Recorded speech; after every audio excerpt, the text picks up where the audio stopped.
जय श्री कृष्णा, राधे राधे।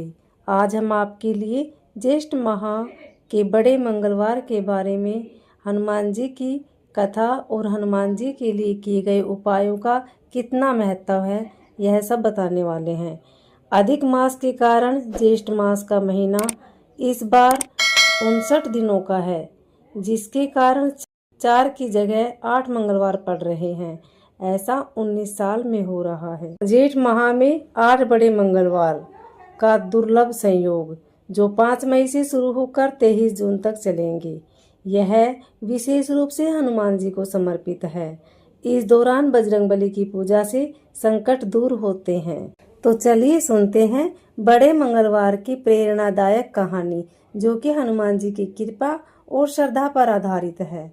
बहुत समय पहले की बात है। एक छोटे से गांव में रामू नाम का गरीब लड़का रहता था। उसके घर की हालत बहुत खराब थी, खाने तक के लाले पड़े हुए थे। लेकिन रामू की एक आदत बहुत अच्छी थी। वह हर मंगलवार को पूरे मन से हनुमान जी की पूजा करता था। जेठ माह का पहला बड़ा मंगलवार आया। गांव में जगह जगह भंडारे लग रहे थे। लोग प्रसाद बांट रहे थे और हनुमान चालीसा का पाठ कर रहे थे।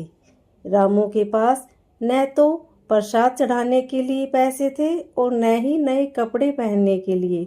फिर भी वह सुबह सुबह मंदिर गया और सच्चे मन से बोला, हे बजरंगबली, मेरे पास आपको देने के लिए कुछ नहीं है, बस मेरी भक्ति स्वीकार कर लो। मंदिर से लौटते समय उसी रास्ते में एक बूढ़ा साधु मिला। साधु बहुत भूखा था। रामू के पास सिर्फ 2 रोटियां थी, जो उसकी माँ ने उसे खाने के लिए दी थी। उसने बिना सोचे दोनों रोटियां साधु को दे दी। साधु मुस्कुराया और बोला, बेटा, तुम्हारी भक्ति और सेवा से मैं बहुत प्रसन्न हूँ। तुम्हारे घर कभी अन्न और सुख की कमी नहीं होगी। इतना कहकर साधु अचानक गायब हो गया। रामू समझ गया कि वह कोई साधारण साधु नहीं थे, बल्कि स्वयं हनुमान जी थे। उस दिन के बाद धीरे धीरे रामू के घर की गरीबी दूर होने लगी। उसके पिता को काम मिल गया। घर में सुख शांति आने लगी। रामू हर बड़ा मंगलवार को जरूरतमंदों को भोजन कराने लगा और हमेशा दूसरों की मदद करता रहा।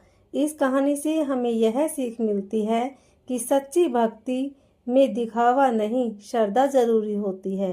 भूखे को भोजन कराना सबसे बड़ा पुण्य माना जाता है। बड़ा मंगलवार सेवा, दान और भक्ति का पर्व है। उम्मीद है आपको बड़े मंगलवार से जुड़ी जानकारी कथा अच्छी लगी होगी। अगर अच्छी लगे तो वीडियो को लाइक, शेयर, सब्सक्राइब जरूर करें। कमेंट में जय बजरंगबली अवश्य